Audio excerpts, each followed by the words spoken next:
It's getting on top of the hour. We're expecting the body of Kofi Annan right here in Ghana. A lot has been happening at the Kotoka International Airport, where Aisha Ibrahim is standing by. President Akufo-Addo, we understand, has arrived. Let's go there live now. There it is, the president in your studio. Let me hand over to you, Aisha, on location. Tell us more.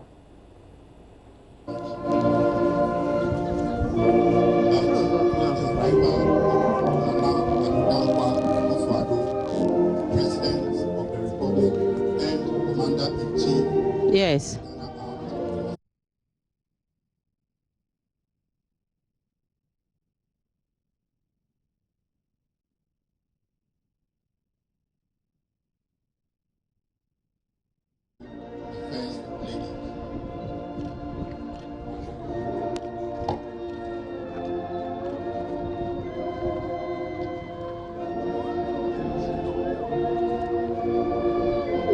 They've all taken their seats, and we've also seen the Speaker of Parliament, Mike Aaron Okwe, who's also taking a seat. We've seen the senior minister.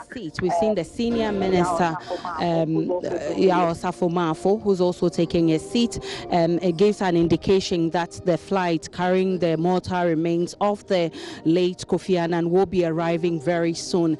All other people are set here. Everybody is ready to receive the late Kofi Annan. The military are in full force. They are performing at their peak and waiting. We're all waiting in earnest to see the mortal remains. I've told you that family members of the late Kofi Annan are all present here, his matrilineal side and his patrilineal side. He hails from Akwemufie, and we've seen entourage or a whole team delegation from the Akwemufie representing the Akwemuhene at the airport. A while ago, before the president arrived, they've been chanting and expressing how sad they are to lose such a gem. We've also seen the patrilineal family led by Nana Bewo III, who we're told is the Krontohene of Konongo. We're told is leading the patrilineal side, and he'll be the one pouring libation before the body will be handed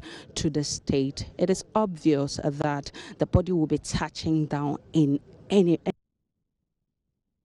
because all is set. The president is receiving, some pleasantries. People are going around greeting the president, and so I can tell you it's a very solemn atmosphere here. Everybody is waiting for the mortal remains of the late Kofi Annan. We'll be telecasting find out from you also on if there's a chance, whether or not there's a chance to speak to any of these persons who have arrived. Of course, it's a solemn atmosphere, but certainly for now, go ahead, Aisha. The press have been limited. For now, we've been limited. Our movement is limited. It's not possible to get close to the dignitaries. I'm hoping that by the end of the event, we'll be able to speak with some dignitaries. But for now, we've been giving where we would have to stay. We don't have the opportunity of or the luxury of moving around. So it's actually a bit difficult getting to speak. I'm seeing more dignitaries arrive. And I can see the Minister of Trade, who has just arrived, who's exchanging pleasantries with the President and the Vice, and the Speaker of Parliament. He's also exchanging pleasantries with the traditional rulers. He earlier on, I saw him speaking with the members of the clergy. And so, yes, we'll try and speak with some dignitaries, but for now, it's not possible. It's been very difficult doing that, Gifty. Very well, Aisha. We're still holding up here with you, waiting for the next 5 minutes, where we're expecting the body to finally touch down. But Aisha, let me find out from you, which people do you find in the media, the media men gathered there? For example, we're expecting a major focus here on the world of international broadcasters. Aisha, is it local? I couldn't quite hear you well. Well, Aisha, I'm asking about who is reporting this in terms of those of you in the media. we're expecting, of course, a huge influx, if you like, of international journalists since this man. Well, I can generally say that all the media houses are here, because if my cameraman I'm actually will pan referring to where international, local reporters. Who can you say is represented? Yeah, of course. I can tell you that we have BBC representatives here. We have CNN reps here. I haven't seen DW. I think I've seen Reuters. And so I can say that we have both local and international media represented here. You know, Kofi Annan is an icon, not just to Ghana, to the whole world. And so, of course, on a day like this, you will be sure, or I mean, you shouldn't be surprised seeing all these people being interested in all of this. So, yes, we have a lot of media houses. They're representing local and international. Right. Well, Aisha will still be, I'm holding on here, right here for you. But let me just quickly go through a little bit of information here we have about the man whose remains we're expecting, as sad as that may be. Mr. Kofi Annan, of course, was born on the April 8, 1939, as we've been telling you through our coverage of his death in Kumasi. Well, that is the plane that's carrying his body right now. Aisha, let me come back to you now. Yes, Gifty. That is supposed to be the aircraft that's carrying Mr. Kofi Annan's body, correct? No. That's not. All right. Well, we're still here. We're just keeping our eye on the road. And as you can see... Gifty, that is not. Very well, Aisha. So as you can see, everybody is on standby now. The security personnel are on some standby. Well, everybody is basically looking into the sky, waiting for that plane or that aircraft to drop. Aisha, I was just going to go through a little bit of information about Mr. Kofi Annan's life, his past, which obviously started here in Ghana. He was born on April 8, 1939. In Kumasi, to an elite family, or what you can describe as an elite family. His father, we know his name as Henry Reginald Anashanti, and his mother, Victoria Annan, who is a Fanti. Mr. Kofi Annan attended Assem Boys Junior High School, then Junior Secondary School, and later, in 1953, he went on to the Infantipim Senior High School in Cape Coast, where his future as a diplomat, as you're well aware, would be crafted. Mr. Kofi Annan Secondary School in Infantipim, as we know, was founded by the British Methodist missionaries, and that was in 1876. That actually gives the school a lot of things to brag about, not just about how long they've existed, but also about the products, the people that have gone through that school. And Kofi Annan is obviously one big part of that bragging right. Here, what we've been speaking to a lot of people who are close to him, his friends, his family members, and everybody speaks about his nature, his demeanor. The man who never gets angry, the man who is always soft-spoken, and it doesn't even matter whether or not he is angry, you would never have him raise his voice. Those are some of the things that we've heard about him, about people who work with him, people who have lived with him. It is quite difficult, quite frankly, to say, getting in touch with his family. We've done a report about his family in Kumasi, but there are a lot of talks about his family in Cape Coast. We've been trying, really trying to get our correspondents to get in touch with that particular family in Cape Coast. We have not necessarily been successful, but we do know that most of them are at the Kotoka International Airport, where my colleague Aisha Ibrahim is standing by. And as Aisha tells us, it's not been easy to get through to speak to the family members or to any of the dignitaries that are arriving for this particular occasion. But as we go along, certainly we should find a space or a place where we can speak to the family members. It would be good to hear from them what they think. President Akufo-Addo has arrived. There he is in your shot with his wife, Rebecca Akufo-Addo. A lot of government, state officials as well are there. The vice president is there. It is a full entourage right there at the Kotoka International Airport. Speaker of Parliament, Professor Michael Quay, we saw him not so long ago. He's also been there. The senior minister, Osafo Mafo, has been there. And then we have the families. It is 5 o'clock on the dot here in the studio, and we're monitoring events as they unfold at the Kotoka International Airport. We'll be telling you a lot more about this man in this week. We've done a lot of work on him. We have a whole documentary about his life. We'll bring that to you. Aisha, is anything else happening?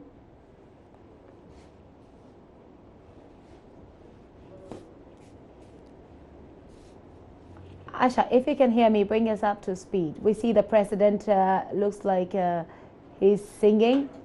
I'm not quite sure. Is the president? Oh, he's not singing. Well, Aisha, what else is happening?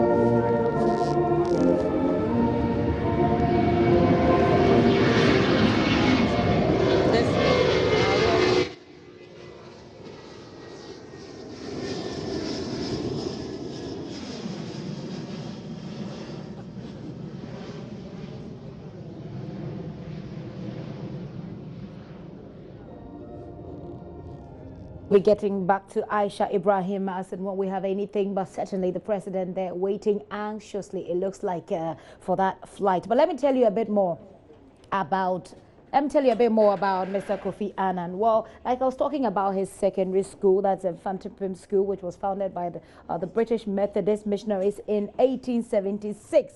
That is actually where most of his political leadership started. After McAllister, Kofi Annan joined the United Nations in 1962. From there, he made his way up through the system. His specialties, were told, included people management, and that is a skill that his friend and former director for Africa and Regional Affairs in Executive Office of the UN Secretary General, Ambassador Hayford, has been speaking. He said that it demonstrated strong, Mr. Annan's skills in this area was well demonstrated whilst he was in the Infantipim School. We still have a lot here about him that we put together in a documentary. We'll be playing that to you in the course of this week.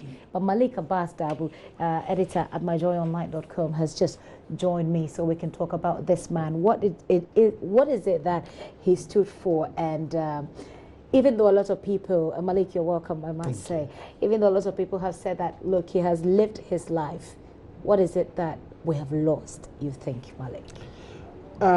Gift, I think what we have lost is that moral courage and that strong voice that resonated and reverberated across the world, that one singular voice that had respect across all the continents of this world.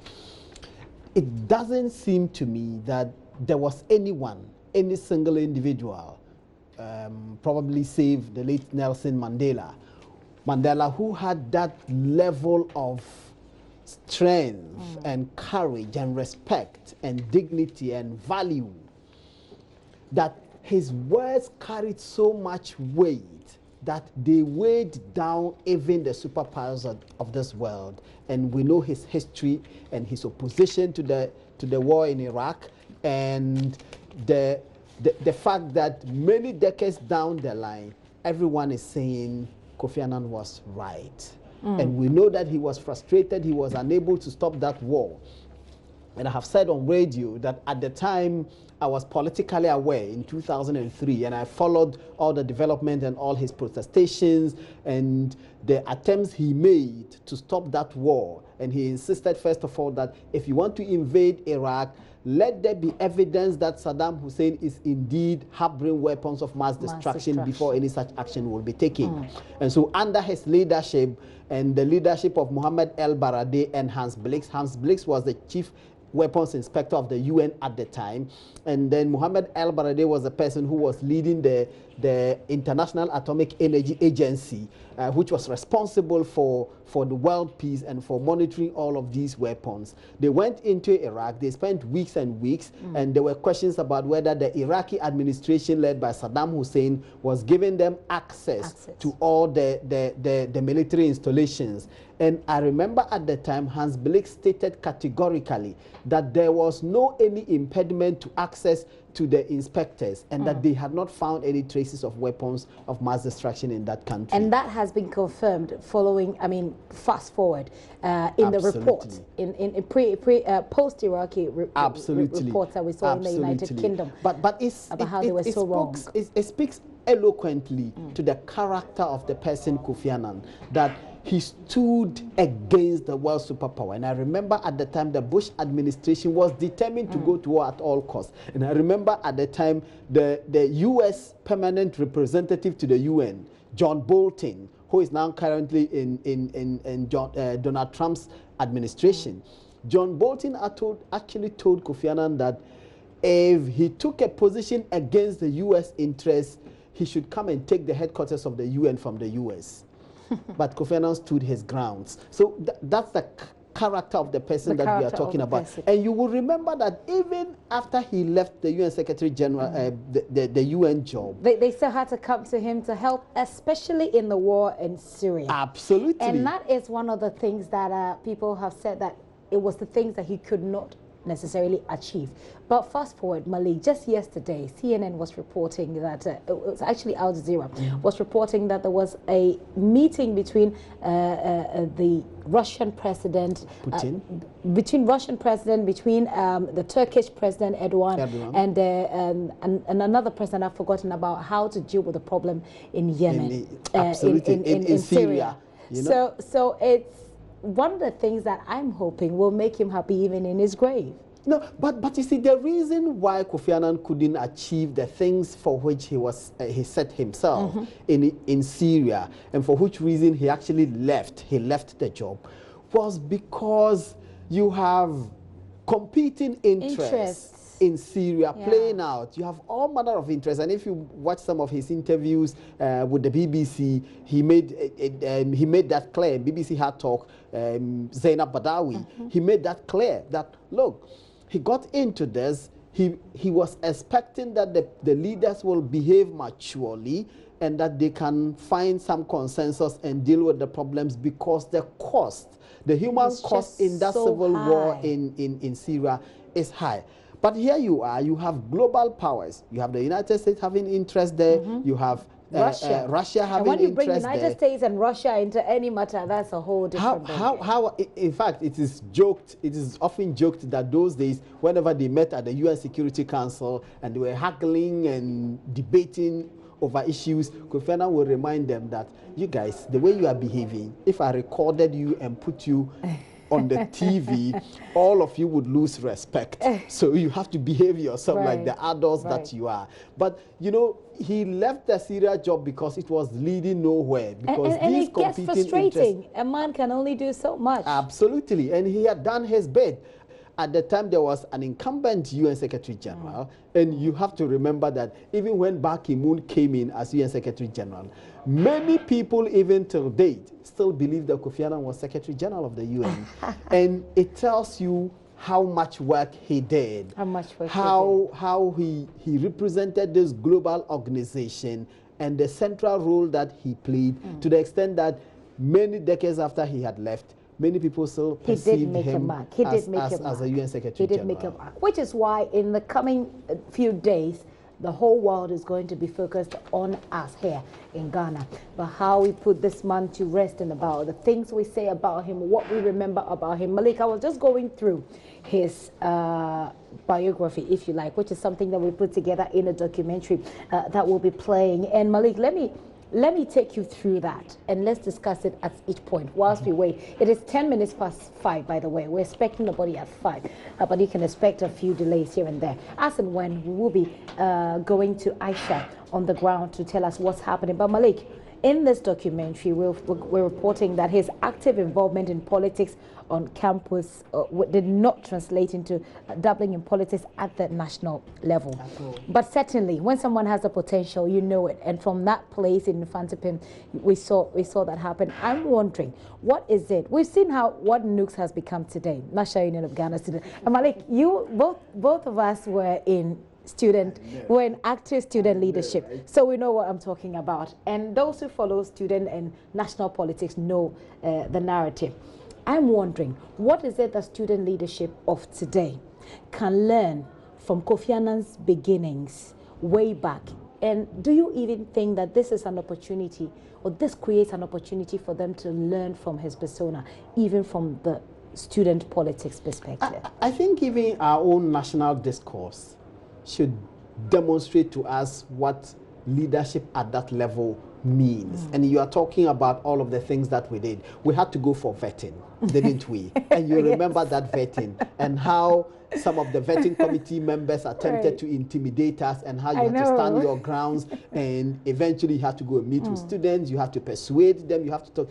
These are very, very important, critical lessons that anyone who aspires to lead must learn right from the young age. And it is not surprising that you would find that even in our national politics, many of the people who are playing roles at the national level in our local politics are persons who themselves were leaders in these organizations. And we know them. You can mention the Haruna Idrisus, the Elvis Efria Ankara, the Samuel Okujeto Ablakwa, the Omani Buamas, the Baba Jamals, recently even the MPP national organizer now, what's his name? Sameh Wuku. All of these guys were persons who played roles at student leadership level, and that has translated into what they are doing now. And for those who want to be at the global level, this is a very important training grounds, that you must demonstrate integrity, you must demonstrate confidence, you must demonstrate competence, you must study, you must learn. All of the people who become JCR presidents, especially at halls like Commonwealth Hall, will tell you that you can't be a lazy student and still lead. So these are things, some of the things that absolutely we can learn. And even though he was a part of that student movement at that time, you still can't have any information about him that was damning. I mean, even there. If I should pull up, well, Malik, I'm not sure about you, but if I should pull up people's records, even at the student level, I can guarantee you won't find anything. Maybe I won't find anything. You should go and check. But I'm wondering if the same can be said about people still in student leadership, still at national leadership. Which is a problem. Remember the Congress you and I attended somewhere in Kumasi some time back? There was a budget we took from Nooks. And when we returned, because Nooks had provided for us, we returned the money to the SRC at JIJ. And Eddie Ame, you remember Eddie Ame? Eddie Ame walked up to me and said, and I won't use the word he used because it's not decent. I can imagine the word. He said, how do you return this money? Why? Don't you have needs? And integrity. The thing about integrity is that it's sort of waned, and I don't know why. And he said that because it was generally acceptable for all these student leaders to find ways and cutting corners and making money. And we have to remember that Kofi Annan's story, when that policy in Iraq, that oil for food policy, became an issue, and his son was cited, when they did the investigations, Kofi Annan was exonerated.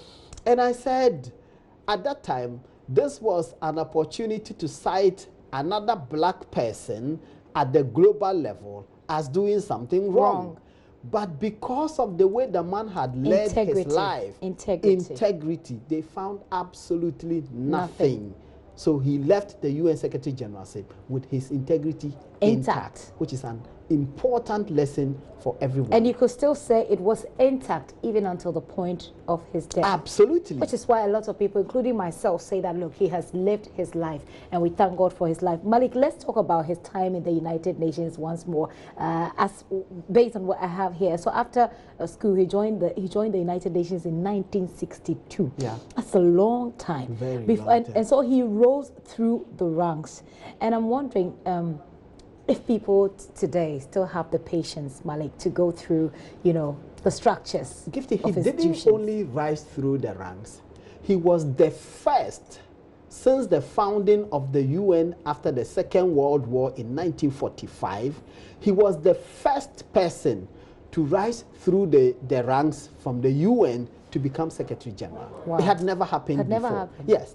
Every time a Secretary General left or the person's tenure was over, the UN will look for a Secretary General from outside the organization. So it was only him who rose through the ranks because they would usually go. Secretary And I General. think I heard him say that in an interview that he granted, Yes. that was not the practice. No, it was not. But what could we, is there anything that we could necessarily point to say that this was the reason why his case was like Leadership. Because I think at the time when he was, you have to remember that Boutros Ghali, who was then UN Secretary General, had to be pulled out for Kofi Annan to be presented. And you know how he was presented? He was the United States candidate. The United States candidate, they presented him as a UN Secretary General. And if you're presented as the United States candidate, I mean, what is the significance? Well, the reason that is significant is that, first of all, he doesn't come from the US. Secondly, it was not the practice that the United Nations will pick their Secretary General from amongst the staff of the UN. So from all accounts and at all levels, looking at it, however you look at it, he was first in many. That he had to come from the ranks and then he was given trust onto this position. It meant that he had demonstrated leadership all through the various positions that he held at this organization, for which reason the United States deemed him a worthy candidate for the position of Secretary General. And there was no opposition. He was wholeheartedly accepted, and he got his second term, which spoke to, again, the character of the person. The character of the person. And I'm really sincerely hoping that a lot of us will learn from the character of this person who the world is celebrating today. And the point that Malik made, which it's really my takeaway from our conversation so far, is that even at some point when his son was involved in whatever it is, or where there was some kind of investigation about this man, he still came out clean. Absolutely. And that is because of the character, of the integrity that he has built over the years, which was intact up until he died. Malik, this is a part of his life that's really interesting that a lot of people perhaps may not even know about, and I'm going to read it to you. It says that his skills and expertise in budgeting became vital for him at the United Nations, and so he stayed in Geneva. And it was during that time that he found love.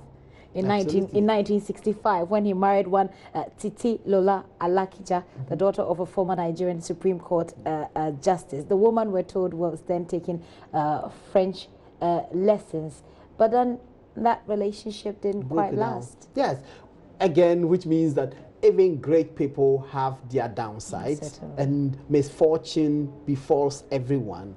But when the misfortune befalls you, keep walking. Keep walking. Keep walking. Keep walking. And that's exactly what he did. He just kept moving and kept looking at the goals and kept achieving them. I am not sure at any point in his life in the United Nations, he himself imagined that he would become Secretary General. Right. Which again speaks to a certain quality that we must make reference to. That he was not overly ambitious. He was studious, diligent, committed, dedicated, and those things paid off. So he didn't join this organization with an ambition that he wants to become General Secretary. He didn't start lobbying people. No, he just did his job, which is a lesson that just do your job. Don't just show up. When you show up, let it count. And when it counts, the rewards will come. And the rewards may not be monetary or anything, but the rewards will come. But there's also this perception about the effect that his, his job, his role at the UN, traveling and all of that may have had on that relationship? There are people who never traveled, but their relationships collapse beyond retrieval. Right. So what excuse can one give? So I do not, when misfortunes happen, it's always possible to go back and then try and find reasons and fit them in as to why something has happened. There may be some other factors that we do not know, and these speculations I do not believe are sustainable. As sustainable at all. So in 1981, we're told that he met his wife, who is now, his widow. Unfortunately, she was also working with the UNHCR, and it looks. I mean, I've seen a couple of the videos. It looks like it's been romance throughout for them. Absolutely. My first and only interaction with him was at the Kofi Annan International Peacekeeping Training Center, where they came there. He came there to deliver a speech, and they went to plant a tree. Okay. And then I followed him quite close. I think I actually. I was a reporter at the time. I was a reporter at the time, and I just looked at him and I'm like, wow. So this is a normal human being, and you see him, the aura he exhibited, right. And this calm, confident serenity around him. And I think I slipped a word or two, and he responded with that assertive baritone voice before he went in to deliver his speech in one of the auditoriums. And I think that was my only interaction with him. But I remember it vividly in the area there. At least you had an encounter. A lot of people didn't have. I don't recollect that I've ever come face to face and spoken to him. I don't. So that's really good for you. Yes. It was and I'm jealous right now. It was truly an honor seeing him. We had been seeing him afar, watching him on TV, right. And because I love international politics. I follow international politics with as much dedication as I follow local politics. And so I followed him, all his speeches I followed. And I was saying on radio the other day, his farewell speech when he delivered it from the Harry Truman Library in the United States. I had a notepad and a pen, and this is in 2006, and I was taking notes whilst he was delivering that speech. Okay. Well, let's go back to the Kotoka International Airport. Malik will continue this conversation, but that looks like, I'm not quite sure at the moment, but that looks like the plane that should be, or the aircraft that should be carrying the body. We don't know, but we have people on the ground who will be checking this for us. We just want you to know that this is what's happening. And the military is there playing some songs as they await, all eyes in the sky, waiting for that plane to touch down. We'll get to know what is in it. Is it what we're expecting? We'll tell you as and when we have that. But Malik, back to a conversation about Mr. Annan's life, his life, which a lot of people, including myself, believe that has been well lived. In 1997, he then becomes the UN Secretary General. After Boutros Ghali. Right. And he happens to be the 7th General Secretary in its 52 years. Yes, the first black African. I mean, not like African American or black African. From Ghana. From Ghana, which is a bragging right. And who went to school in Ghana? In Ghana. It's not that he grew up somewhere. Yeah. He went to school. He went to school in Ghana. Yes. In Ghana. That's amazing. And you remember earlier I said he chalked a lot of firsts. It's just one of them. Right.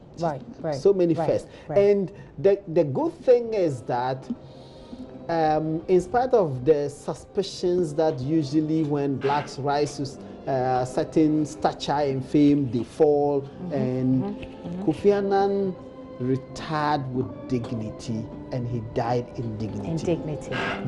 There was no point where you could attach any debt to him. It was just, it doesn't stick. Debt doesn't seem to stick on him, and even the Panama Papers didn't seem to quite stick on him. But in 2001, Malik, the Nobel Committee decided that the Peace Prize should be divided between the United Nations and himself. Was that a first too? Do we know? Well, I think for his category, yes. For his category, it was. And again, in spite of all the problems in Srebrenica, all the massacres there, and all the massacres in Rwanda, and you know that efforts have been made to hold him personally responsible for the UN's rather lethargic response to the massacre in Rwanda. All the investigations prove that not much could have been done. And if you watch him and listen to him in interviews, he took pains to explain the circumstances, that even though they received reports from the UN military stationed there, the UN peacekeeper stationed in Rwanda at the time, if they had given a go-ahead for them to do anything, they may have been slaughtered like they were slaughtered elsewhere in the world, and he didn't want to have that blood on his hands. And so it's the reason why they didn't give the go-ahead. In spite of all of that, I think that the committee was of the view that this man had paid his dues, and that the reforms that he brought at the UN were so substantial as far as peacekeeping and global peace is concerned, that he was deserving of this award, and he was given. Of course, we know that Obama and others subsequently also got the Nobel Peace Prize as well. I'm actually having goosebumps right now. I just reflecting on the life of this man. And you know, people have said that you can't ever attain perfection as a human being, but there are some people whose life you look at, I mean, you evaluate their lives and you could say that you could get them close. They were there. They were almost there. You could get them close.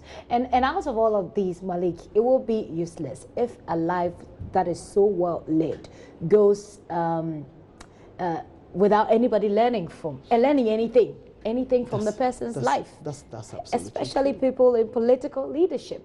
And I'm sure it's going to be, okay, the whole world, you know, the walls of tension is on Ghana, the body is here, and we do all that we have to do, the rituals, everything, and everybody else goes to sleep. And then we go back to our own ways. And nobody is really focusing on what lessons they can take from this life that we claim is so well. Do you know, it was actually suggested when he was stepping down from the UN that he could come and be president of Ghana. How would that have stood up? Would it be a demotion? But there was no chance of that happening, because there wasn't. What was there for him to do? I mean, you help solve the problems. You led an organization that governed world peace. So why not? When that will mean that you're bringing the expertise. This is an organization with the Security Council, with the 5 most powerful nations in the world, and you help manage them. And then you finish, when you have finished all of that, then you come to your home country and you want to be president, and you want to be involved in the rancorous, tempestuous politics, local politics. I mean, there was no way he would have contemplated it. For all you know, that could have been just what we needed to solve our problems, or that could have been just what stained his perfect or close to perfect character. Do you remember he himself, when he said that when he took over as UN Secretary General, somebody put a story in the New York Times that he had not been able to reform the UN 6 weeks after he had taken over. How do you reform the UN? He delivered a speech at the UN Security Council meeting, and he said that he had been accused of failing to reform the UN.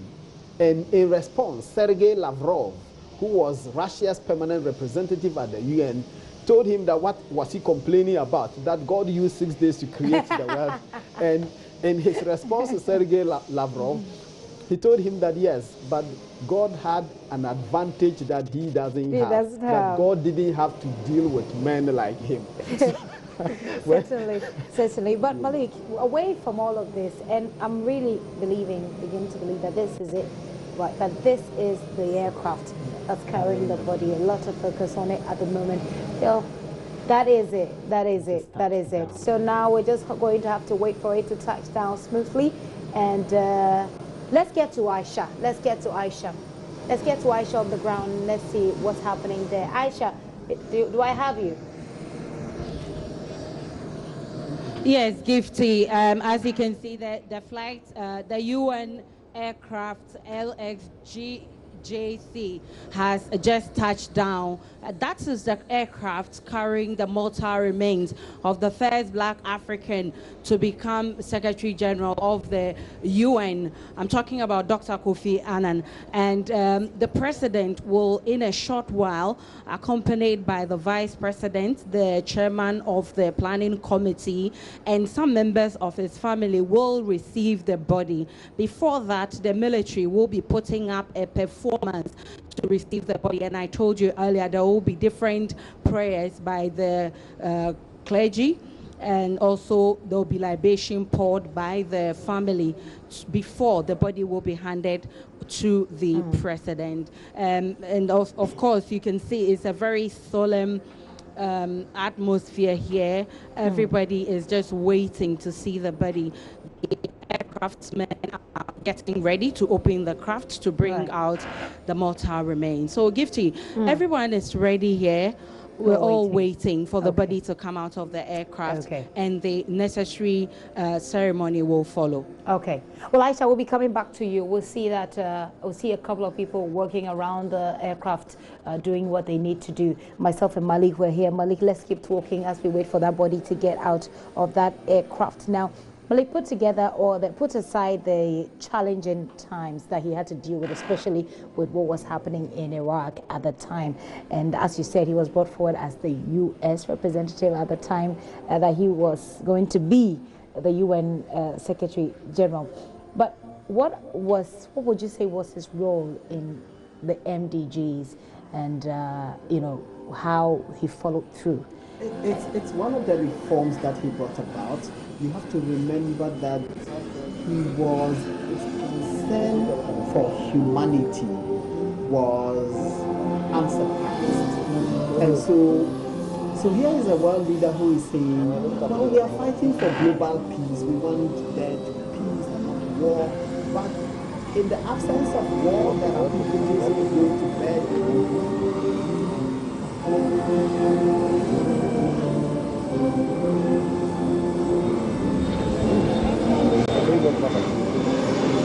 This is still our live coverage of the arrival of the remains of Kofi Annan, his former UN Secretary General, the very first black African Secretary General there. And Malik and I here in the studio are talking about his life. We're going through what has happened since he was born up until today, that we're receiving his body. President Akufo-Addo is receiving that body on our behalf, and of course he's going to have a state burial that happens throughout this week. We're starting from tomorrow. Malik, you were talking about the MDGs. Yes, so I was saying that he recognized that beyond global peace, that the fact that he was fighting to quieten the guns that were blazing and killing human beings and not animals, he recognized also that there were other factors of life that actually also killed human beings, so which were poverty and disease and hunger and lack of access to health care. Absolutely. So he led the promulgation of these MDGs and actually imposed obligations on states to make sure that they set targets that they will achieve these MDGs to reduce extreme poverty and cut hunger and all of that, cut disease, provide better health care for the people, and provide for human rights. All of these were things that he thought that is the citizenry ought to we have to go back to the aircraft to receive the mortal remains of the late Dr. Kofi Annan. We're told that the mortal remains is being accompanied by UN officials of his widow and his children. You can see the president is also being accompanied by some diplomatic corps. He's also being accompanied by the senior minister, his wife Rebecca Akufu, and some dignitaries who are getting closer to the aircraft to receive the remains of Kofi Annan. I am not surprised at all the kind of atmosphere we're having here. The weather itself speaks volumes of the kind of man whose mortal remains is being brought home. This is the man who is known for maintaining peace across the world. He is also a man who's also he's received the Nobel Laureate Prize for Peace. And so, of course, even there's been some criticism of his soft-spokenness, and I'm not surprised at all at the kind of atmosphere we're very Gifty. I must be honest with you. I mean, the body is now coming out of the flight, and already you can see how this gem is being made. Of course, the country has lost a gem indeed.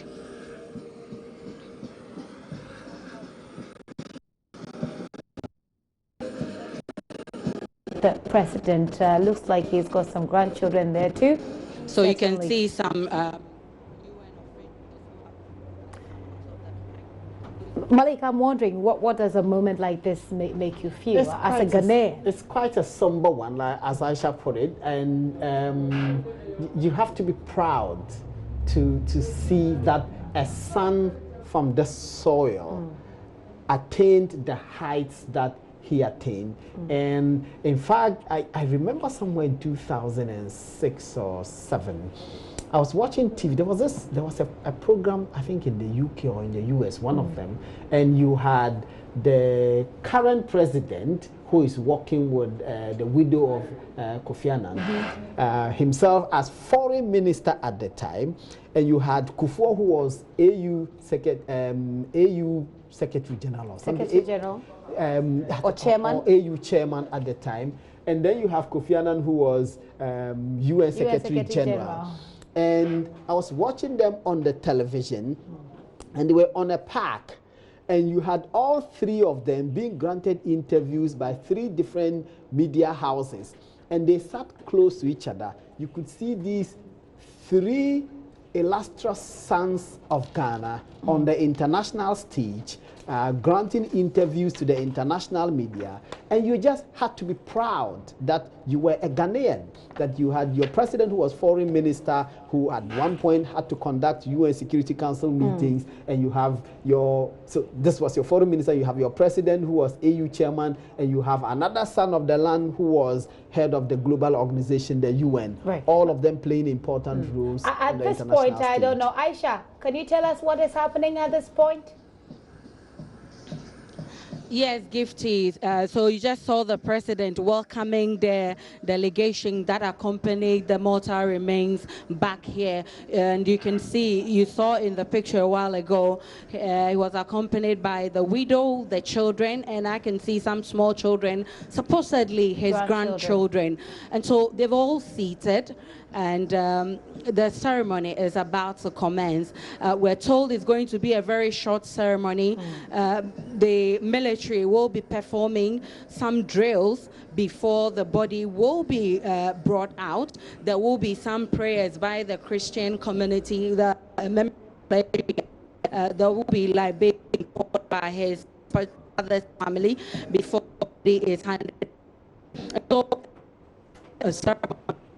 we're having a bit of a challenge hearing Aisha smoothly, but we will be getting back to. And so we are expecting the ceremony to start in a while. Right. Just when the ceremony commences, we will be there. In fact, we're still there. We're just here in the studio speaking about it, giving you some context so you can understand and have a broader picture of who we're talking about, what he leaves behind. Malik, this is a really nice picture, so even though we're looking at a very minister, right. Even though we're looking at a very sad situation. And Maria, you can see the majority leader of H.A. Mensah Bonsu, First Lady Rebecca Kufuor, the president himself, amongst other dignitaries. That's a chief of staff in your shop. But what do we know about the woman, the widow? What do we know about the widow and her role, or the impact, or her role in his rise? I think both of them, they kept her out of his public, very public presence. Right. That's what they did. And for strategic reasons, many people who attain the kind of heights that he attained, they tend to keep their families out of their public presence. Right. And I think that's what they did. And we didn't hear much about her. She accompanied him on many trips and at many places. Like I said, I saw them together at that event in Ghana here. But there's not much the public knows about her. And I'm wondering what she's talking about with the chief of staff there. Malik, do you want to make some informed guesses? Well, I don't know. Maybe she's finding out what is going to happen, and she appears very strong. She forces a smile. Because I don't know, for a moment like this, if I am to just come to my husband's country, and I'm not just coming to the country because of something beautiful happening, I'm coming to the country with the dead body of my husband. You are leaving him here. Yes. And going back to your life. But I think she's prepared for this. She's psyched herself up for this. She would have known that this day would come. And he's a global figure, so you can't be seen grieving in public. No, why not? Well, I mean, the stature that he attained. You can't grieve, but human beings grieve. The idea here is to celebrate the man and not because the man achieved so much for the world that grieving will not, in my respectful opinion, serve any useful purpose. Publicly. But grieving helps us to deal with the things that happen to us in life that we can't really do anything about. I'm sure she would have grieved a lot. Grieving publicly here on this day wouldn't add anything. Well, I would just say that she's a strong woman, and it looks like these gentlemen are going to be the ones bringing the body. Aisha, right? Aisha, can you help us with any information?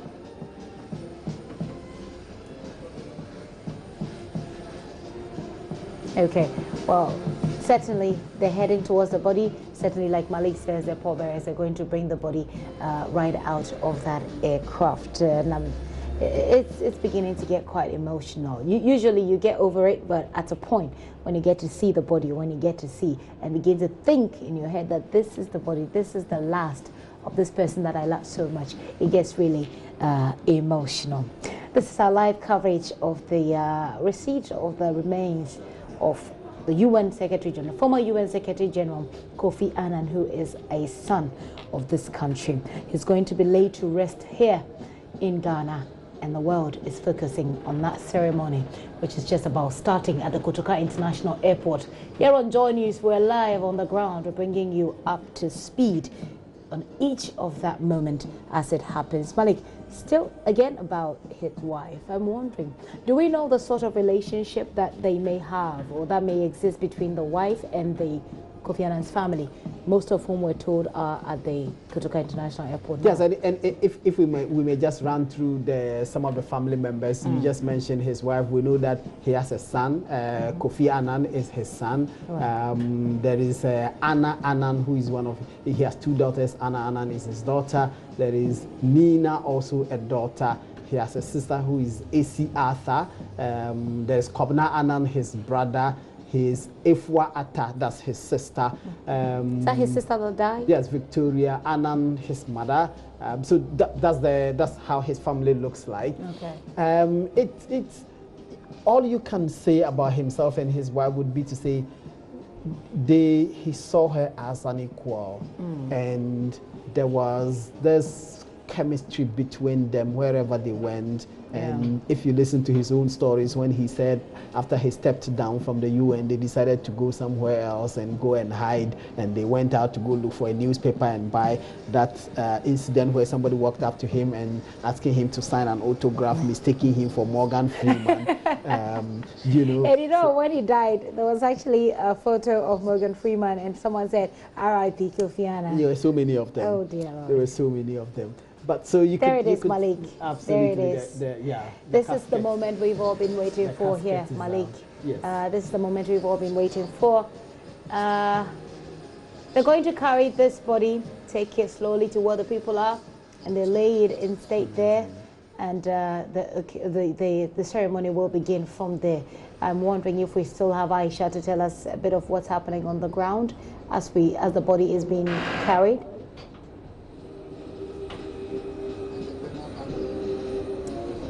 Well, we don't have Aisha at the moment. But this is coming to you live from the Kotoka International Airport, where the body has just arrived, draped in the United Nations flag. Certainly he's going to have a state burial, a state funeral. And I'm here in the studio with Malik, talking about his life. What is it that we can learn from his life, so that it's not just a beautiful ceremony that brought the world press to Ghana, but it is a ceremony from which we learned. We took cues from the man whose life we're celebrating and made our own situation better. He, when he was living, tried to make the world a better place for people. We're just talking about the Millennium Development Goals, which, you know, Malik was explaining was part of what the UN thought, under his leadership thought, would help the world, or would help the world have better lives for people. It's now been upgraded to the Sustainable Development Goals. Yes. But certainly the goal, or the focus, the objective is the same, Malik. Yes. I mean, so, I think largely some of the Millennium Development Goals some of them were achieved, some of them were not quite achieved. I remember in Ghana, for example, we achieved the ones requiring us to have hunger and extreme poverty. We actually did maternal mortality and all of that. So we did so well, and then they decided that, okay, look, we have to reform even these goals. That's why we now have the Sustainable Development Goals, which are targeting education, still some health. They're basically targeting the same thing, except that they've included a lot more contemporary issues that we're facing. You know, like climate change, things about climate change, which obviously wasn't such a big deal during the MDGs. Of course, which is something he's very passionate about. Certainly. So it includes how we can use technology, for example, to deal or to bring about the solutions that we require so much in all of the problems. Can we go back to the Kotoka International Airport? Maybe we can hear some sounds from there, so we get to know exactly what's happening as we hold on to get Aisha to give us that information. Started work in the UN in 1962. By 1974,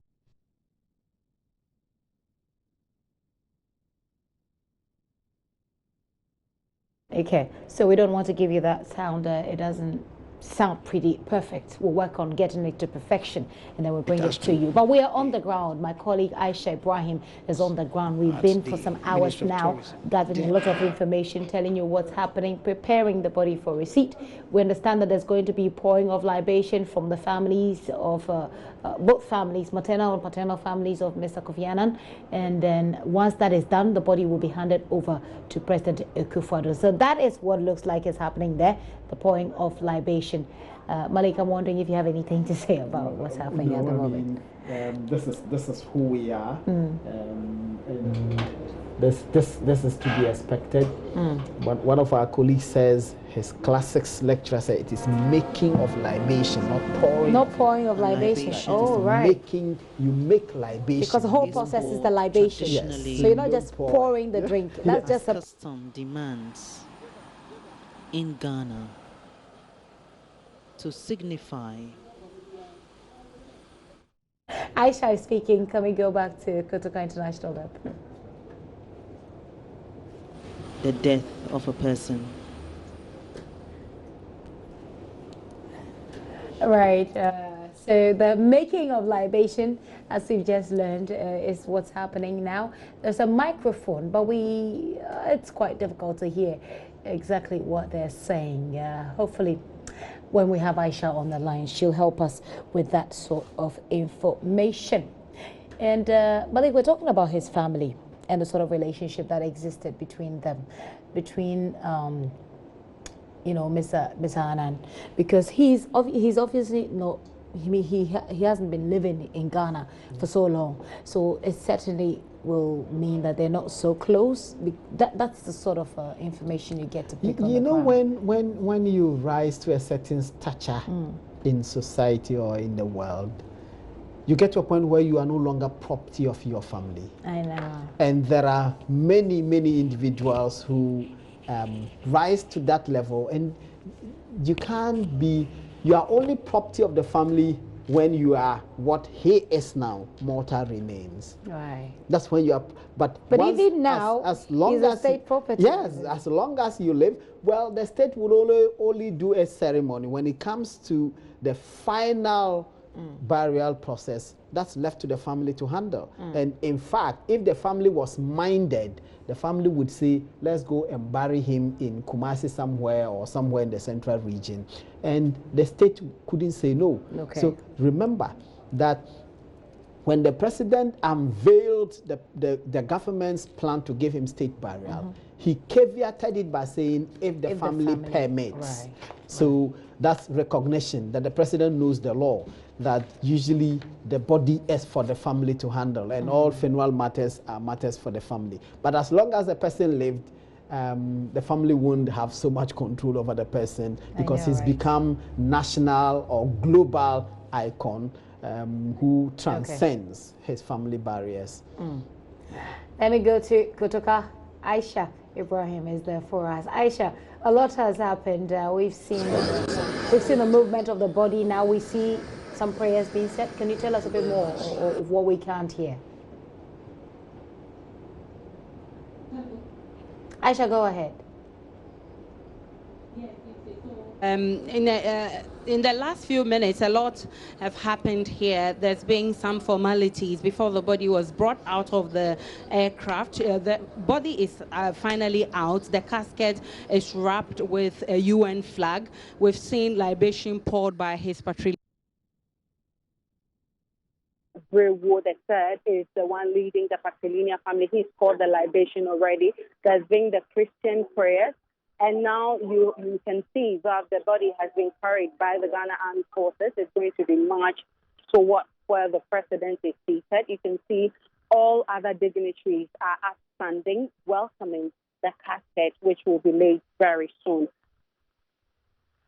As this is happening, we can't seem to hear any sound from there. So, the sound Come again, please. We can't hear anything on the ground as to what's happening right now. Can you tell us what they said in at the time the libation? What they say making libation? Well, even listen to what the leader of the patrilineal family, who is the chief of the Consohine of Konongo. We're told he's from his patrilineal family. He was expressing how sad the family is. And it's sad, hearing the background, but it's full of dirges. And the environment is so solemn. And of course, it's a solemn environment. I'm not surprised, because this is a man who is noted for peace. And so it's a very peaceful environment here.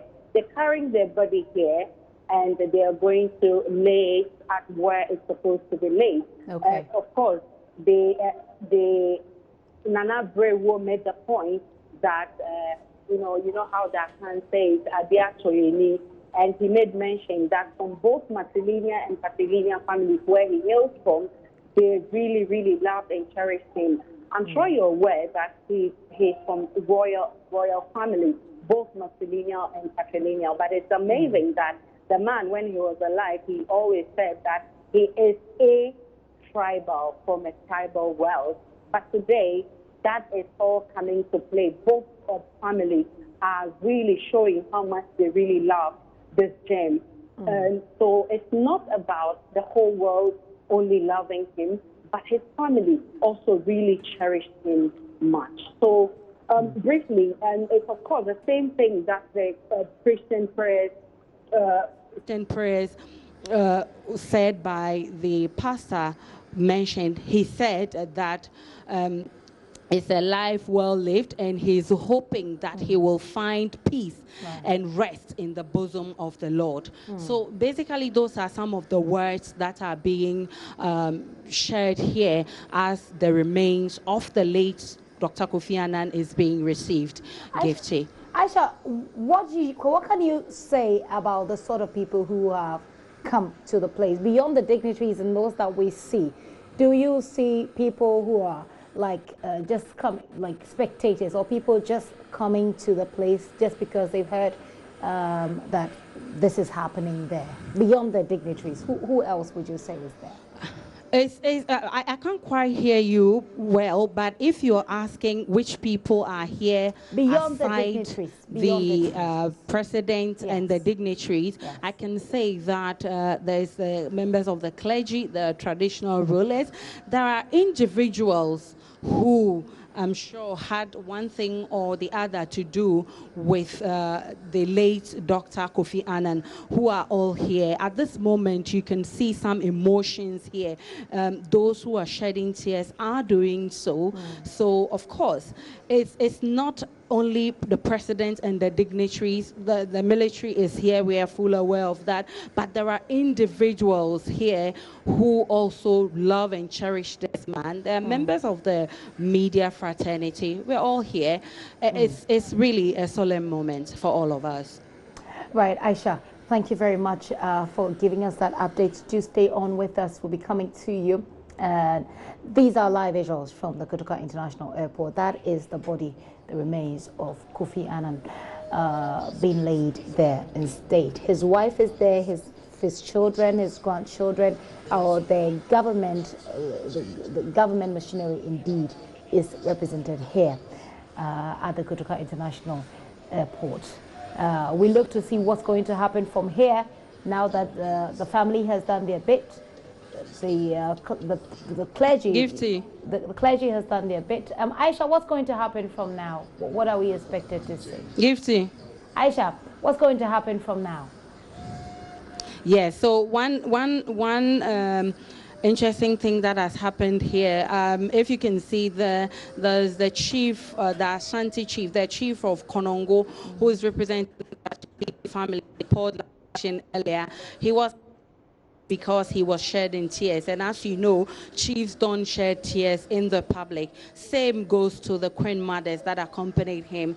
They were all shedding tears, and that shows how much Dr. Kofi Annan is loved by his family and by the country. Now, Malik, that's a very interesting point that Aisha makes about chiefs not shedding tears in public. And again, it comes back to what you said about Nan Maria, that she may have grieved enough. So you don't necessarily need any public show of grief at this point. But even the chiefs. So the casket is being unwrapped. I told you that when it came, it was covered by the UN flag. Right. You can see some formalities there. The military men are performing some formalities. They're unwrapping the casket.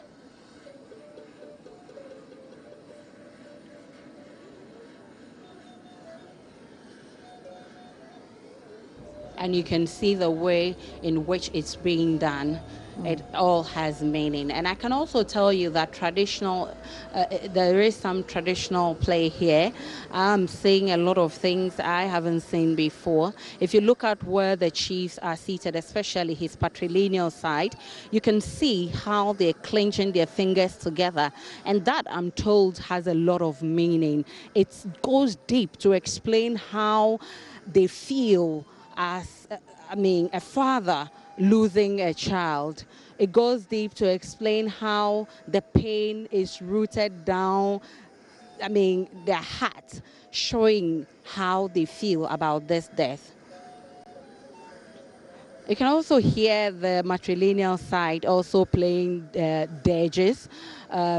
So it's sad, and I've seen so many people shedding tears, and one that amazes me is the chiefs who are actually shedding tears. They couldn't hold it any longer. So the casket is about to be opened by the military men.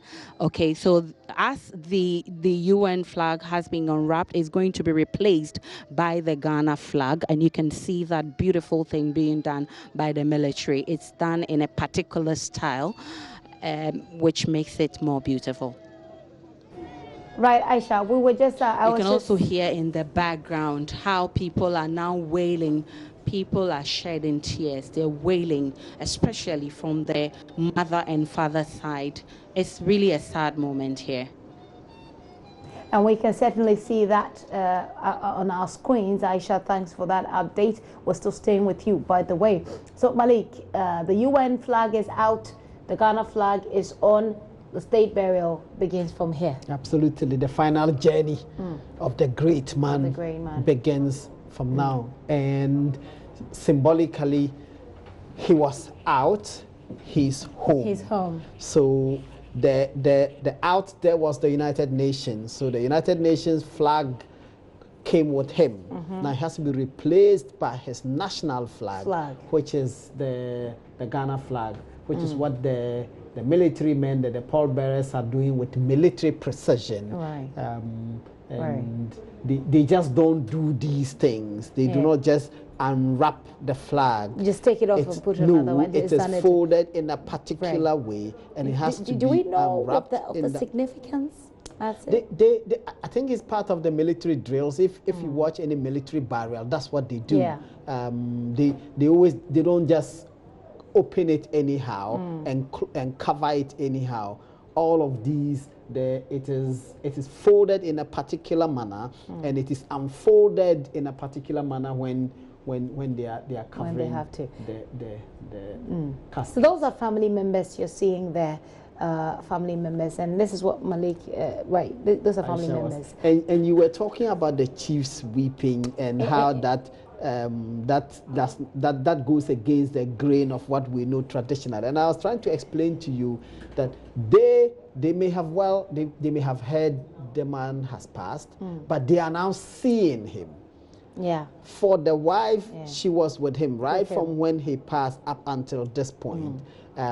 So she must have psyched herself up.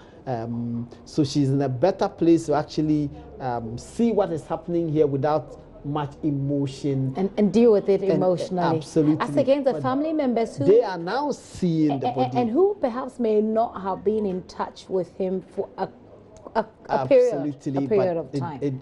It nonetheless does not mean that the family bond and ties is not there, and that they do not recognize him as one of their own, and that the reality has dawned on them that on this day his journey begins to that destination of no return to this earth, and that's Anne in our shot, right?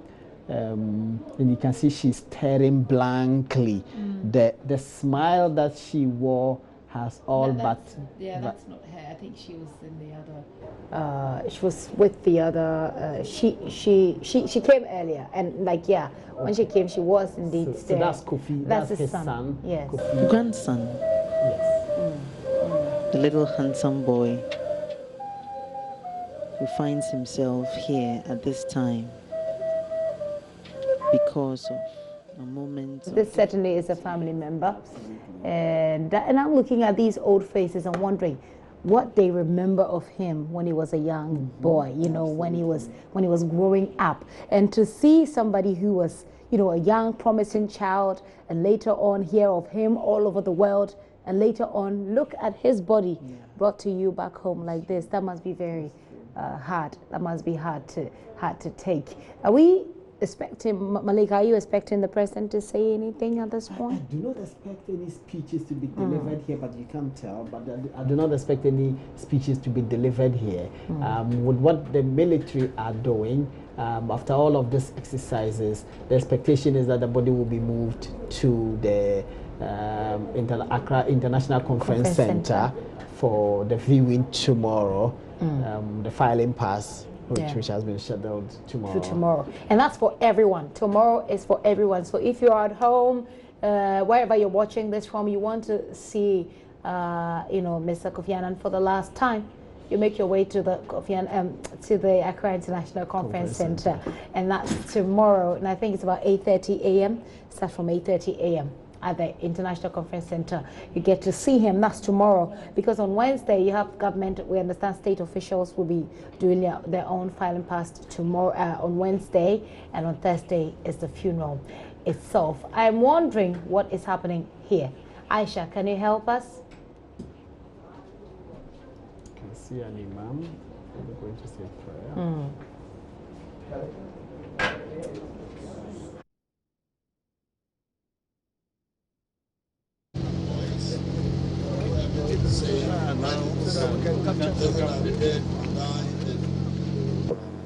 Blessed indeed, says the Spirit, that they may rest from their labors, for their deeds follow them.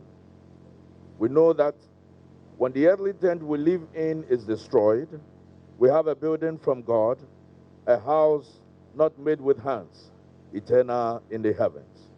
So Jesus said, in my Father's house are many rooms. If it were not so, would I have told you that I go to prepare a place for you? And when I go and prepare a place for you, I will come again and take you to myself, that where I am, you also may be there. Eternal God, our merciful Father, thou art the same forever, and thy years have no end. We, the children of a day, are as nothing in thy sight. Dear Lord, we have come here to remember your Son, the servant of our world, Mr. Kofi Annan, whom in thy wisdom thou hast called to thyself. Dear Lord, we thank thee for the foresight and goodness with which thou dost guide our steps. Thou hast given us life, and in thy appointed time thou dost take it again. So, dear Lord, prepare our hearts, we pray thee, to submit willingly to what thou hast ordained, that we may say, the Lord gave, the Lord has taken away, blessed be the name of the Lord. Thy fatherly love makes us certain that thou hast called thy children to your eternal glory.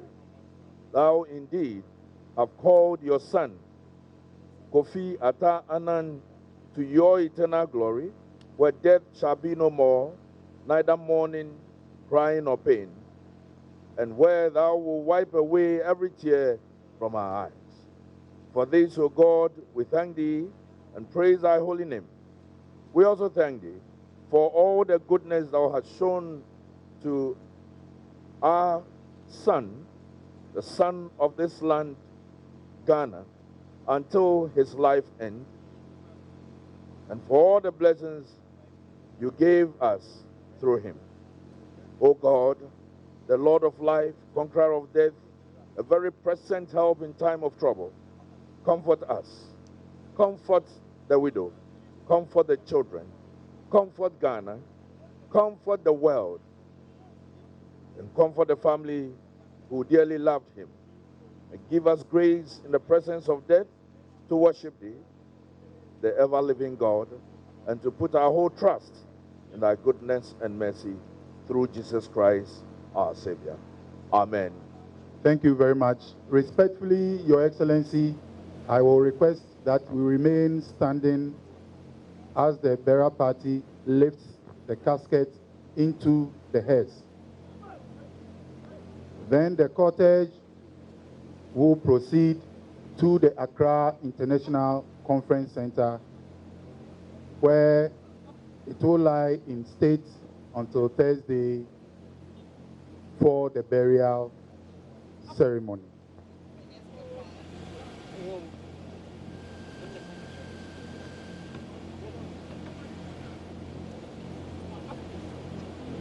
Live visuals coming to you all the way from Kotoka International Airport, where we're live covering the receipt of the remains of Kofi Annan, which was brought a few minutes ago. Aisha Ibrahim is on the ground for us. We've seen the pallbearers. They're going to carry the body all the way to, I'm not sure, Malik, how they're going. There's a hearse that's going to take it. Waiting. I think they will take the body to the hearse, right, and then they can start the movement, and you can see the military procession with which they are taking their steps. Right. So that's what's happening now. The body is being moved from the Kotoka International Airport after all the prayers have been said. There's been libation from his family, prayers by the clergy, and now the body will be marched to the hearse, which will then take, will then carry on from there to the Accra International Conference Center, where the body will be open for viewing and that will be done from tomorrow by everybody else, and on Wednesday by state officials, and then Thursday it begins, the funeral begins. Aisha, are you there?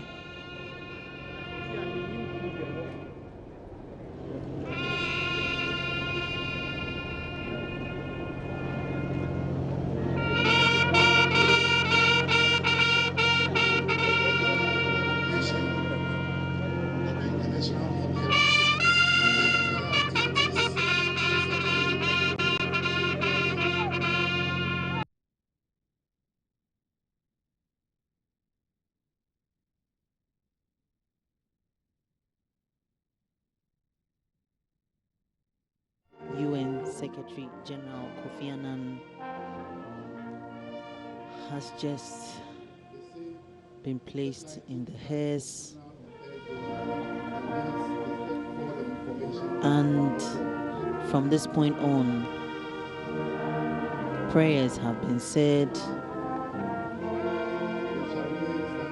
and the cortege will move to the Accra International Conference Center.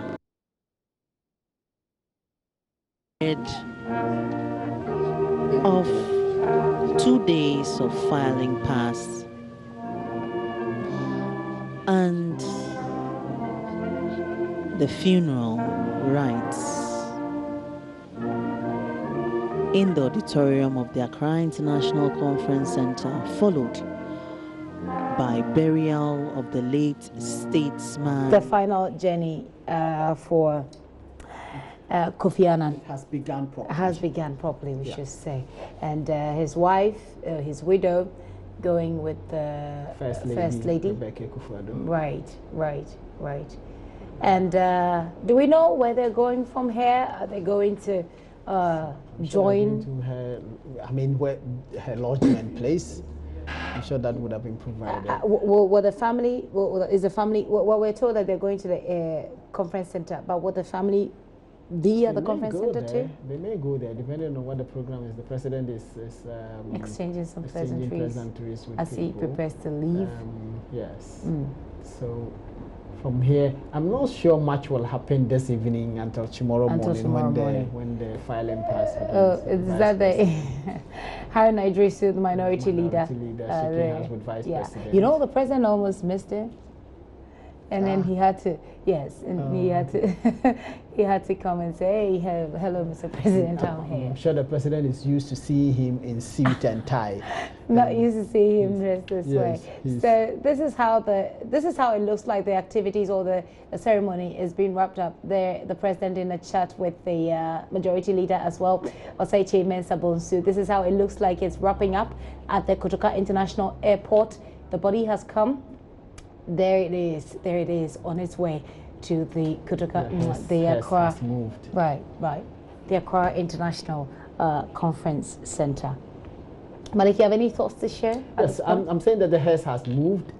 So I think the ceremony, as we were told, will be brief, and it's indeed brief. It's done from the Kotoka International Airport. The body is moving to the Accra International Conference Center, where the viewing will begin tomorrow.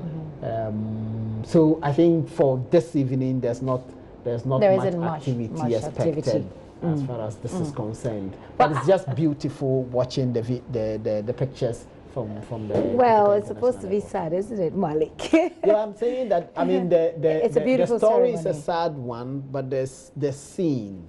The scene of the sad story is beautiful. And you could say beautiful because indeed, Malik, we all agree that he's lived his life. 80 years. He's made the impact. He's played his role. Good. Right. He's made his mark. It's just sad that 2018 appears to be wiping out all our iconic leaders. People, right. You know, Vice President Pakwesi Mensah is gone. The venerable J.H. Mensah, Joseph Henry Mensah is gone. The VCRAC crab is gone. The man with the longest. Kofi Annan is gone. It's such a quite tall sad list, that it all happened tall in list 2018. of iconic people all passing this year. So those are the vehicles filing out of the airport. Absolutely. Certainly headed towards the Conference Center. Let's go on Facebook, Malik, and do some comments that people have been sharing with us. We'll wrap up our thoughts about his life, by the way. But I'll start with Noble Kona Worasek, who says, when we Fantis think President Mills and Mr. Arthur were all buried here in Accra, now Kofi Annan too. Where was Aliu Mahama buried? Okay, so you have some concerns about where he's been buried, because Aliu Mahama was buried in the northern region in his home. You are saying, so you seem to have problems with Fantis. You think that Fantis are allowing their people to be buried in Accra. I'm not sure if there's any problem with that. Malik, is I that a problem? I don't either. It's a matter of a choice by the family. Right. I don't really know doesn't matter. if where you are buried this is Ghana. really matters. Right. It doesn't. Right. Messi in Ziba says, this is very sad for Ghanaians, but God gives and he takes. Rest in peace, she says. Freeman Tete, is it our own Freeman? Ah, that is him. He says, watching from Somalia. Rest in peace, world-renowned peacemaker. Mr. Freeman Tete, regards to you. In Somalia, yesterday there was a bomb blast there. I hope that you are doing well and that you're keeping safe as well. Kofi Koilabi says, you serve the world well. Rest in peace, Busumuru. Victus Branham, RIP, indeed, you will forever remain in our hearts. Certainly he will. Prince David Design says, may your soul rest in peace. Chris Umuna Buke says, rest well, son of Africa. And indeed, we can't own him alone, Malik. He's indeed son of Africa. Especially, well, his wife his ex-wife is Nigerian. So, Enes Jabba says, may his soul rest in peace. True global leader. Global leader. Right, so it's a little bit of Nigerian, it's a little bit of Swiss, and then Ghanaian, and then he gets to work for the world. Respect, Rosemary Amakweku says. Felis Nate also says, rest in peace. RIP, RIP, that's what everybody else seems to be saying. RIP, Mr. Kofi Annan from Nana Dako. Mohammed Ahmad says, RIP, great man of the world. Watching from Milan, Italy. RIP, my great leader. Thanks for doing the watching all the way in Milan. Augustin Isibo. Zazira Prime says, enough respect. Certainly, enough respect. And we all look to emulate from his life. So if we finally die as well, a lot of people can say that we did make an impact on their lives, not just, sympathizing with their families. We will miss him. That is Bala Malam Ways, Ghana. Certainly, we will all miss him. And speaking of the impact that he made, keep your comments coming. If you have any words, things that you have learned from his life, things you think that our leaders, student leaders, world leaders, national leaders can learn from the life of Mr. Kofi Annan, do share it with us. We'll share it with the rest of the world. I'm here with Malik. Malik, we're talking about his impact. The last time I heard on the BBC, an interview that they had with someone who worked as his communications director at the UN, and he spoke about how he had seen him and he was well, and later heard that he was suffering from pneumonia and leukemia. He says an aggressive version of pneumonia, and I don't know the details to that, but that man said that one of the things that people should be grateful for the life of Mr. Kofi Annan was his role in reducing the prices of HIV, antiretroviral drugs. Yes, that too, and it was one of the major achievements of this great man that I don't think we give him enough credit for. And he himself has spoken about when he put together the global pharmaceutical companies to try and prevail upon the chief executive of these companies to reduce the prices of antiretroviral drugs, so that in many poverty-stricken countries in Africa and elsewhere in the world can have access to this very important life-changing and life-saving medications. And he said that in that meeting, some of the chief executives said that if the word got out that they were meeting to fix prices, that would be a crisis on their hands. And he said that it will be a very important PR message for them. And in the end, I don't remember the exact figures, but there was such a substantial reduction in the cost of ARVs that the world is a better place for it. And the world is a better place because of the foresight of this man and because of his ability to bring that renowned negotiation skills to the table to get companies that are naturally profit-oriented and profit-motivated to bring down their prices to help the poorest of the poor. It was a great thing he did in the fight against the spread and the ravaging of families and communities and villages and towns and countries by the HIV scourge. And I don't think we give him enough credit for that, because I actually, when I heard that interview, it was actually the first time I was hearing his role, the role that he had played, and he said that, and look, but all the way up until now, people are still suffering from HIV. HIV is still killing people.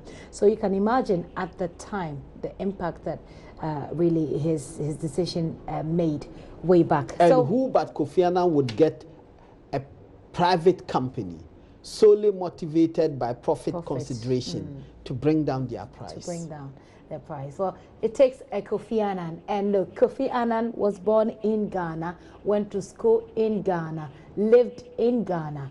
So what is it that you can't do, you know? What is it that you can't do? And for me, that's really my takeaway from everything. What is it that you can't do if you put your mind up to it? You certainly can do a lot. And it basically has to do with the impacts that you're making on those who are living. So everybody can celebrate, look back at his life and celebrate and say, look, he has lived his life. Not the sort of death that, you know, everybody is wondering what you could have done, or how life could have been for you. Well, we'll try and get Aisha finally on this and wrap up with Aisha. But this has been our live coverage of the receipt of the remains of Mr. Kofi Annan. The body was brought in like about an hour, 20 minutes ago. And the ceremony that was done to receive him is over. His body is being taken to the Accra International Conference Center, where it will be open to viewing by you if you so wish to see. Do that tomorrow. It starts at 8 a.m. and on Wednesday, state officials will be doing that. Thursday is the funeral. This is Joy News, where you get all the details as and when it happens. Aisha is on the line with me. Aisha, let's wrap up with you. What is happening now? Yes, Gipsy, the ceremony is over now, and earlier on you saw how the UN flag was removed, unwrapped from the casket and replaced with the Ghana flag before it was handed over to the state. After that, prayers were said once more, and the body is now being carried to the 37 military morgue. I'm told that from tomorrow, from this eve, the body will be laid in state, but the information minister is yet to brief us on how that is going to be done. So basically, I've been speaking with some dignitaries, and they've been expressing how sad the country is, not only the country, the world. Earlier, I spoke with the Speaker of Parliament, Mike Eronokwe, who said that the man is noted for maintaining peace across the world. And of course, his efforts, or the role he played in championing the cause of the UN during his tenure, and even as he was a former UN Secretary General, the role he played. I spoke with the Foreign Affairs Minister, Shelley Ayokoboche, who made the same point that the country has lost a gem, not only the country, the whole world, because the man himself as a person was a man of humility. He was known for his soft-spokenness, and that alone could bring peace to the world. He was known for his diplomacy. He was known for bringing peace in so many African countries.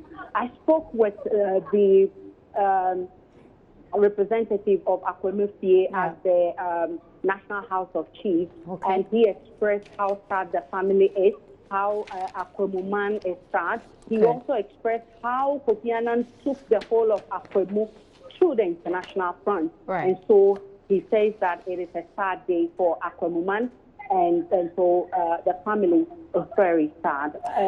Other dignitaries have been expressing how sad. I spoke with Haruna Idrisu, who is minority leader in parliament, and he says that devoid of political color, devoid of where each other belongs, this is a man who belongs to everybody. And this certainly is an icon of the world. And certainly whose life... He didn't have political colors. He didn't belong to anywhere. He was a father of all. And he says that we must emulate his examples. Right. And certainly a man whose life is worth celebrating. Aisha Ibrahim there, she's been on the ground for us from, from when we were expecting the body to arrive. And I'm here with Malik Abbas. Malik, let's wrap up. Your final words. What is your take? Well, I think there's nothing much to be said. That the man's life was an example to all, regardless of color, caste, creed, religious background, ethnic background, nation, whatever. It's a man who we all hope to learn from. Stick and stay with us here on JoyNews. We'll bring you all the details that you don't want to miss from the state burial that we're giving him. They're starting from tomorrow. But from now, we'll bring you some more news and analysis as we go. My name is Gifty Andropia. Many thanks for your time.